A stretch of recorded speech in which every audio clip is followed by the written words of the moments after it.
எடப்பாடி தலைமையிலான அதிமுக வந்து counter plus 1 year அதிமுகவா மாறி வெறும் 20% வாக்குகளை மட்டும் அங்கங்கே முக்குலத்தோர்கள், இப்போ ஆர்பி உதயகுமார் ஜெயிச்சார், செல்லூர் ராஜு ஜெயிச்சார், அங்கங்கே கொஞ்சம் கொஞ்சம் பேர் ஜெயிக்க வச்சு, கடம்பூர் ராஜு ஜெயிச்சார், அங்கங்கே ஒரு சாம்பிளுக்கு ஒரு 2-3 பேர், தளவாய் சுந்தரம் அந்த சைடில் ஜெயிச்சார்.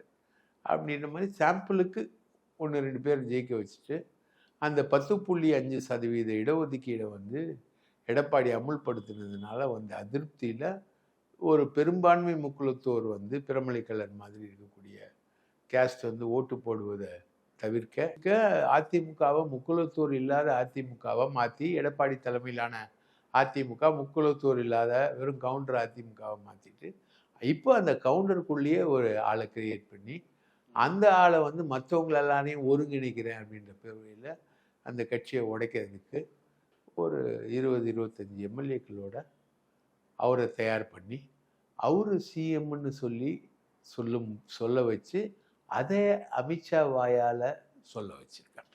Okay okay okay. அதனால தான் எடப்பாடி பேரை சொல்ல அமித்ஷா. எடப்பாடி பேரை சொல்ல ஏடிஎம்கே சேர்ந்த ஒருவர். அப்படி அந்த வார்த்தையை வந்து அமித்ஷாவை சொல்ல வச்சவர் யாரு? அண்ணன் வேலுமணி, ஜக்கி வாசுதேவ். ஓ, ஜக்கி வாசுதேவ்லாம் வராரா அதுல?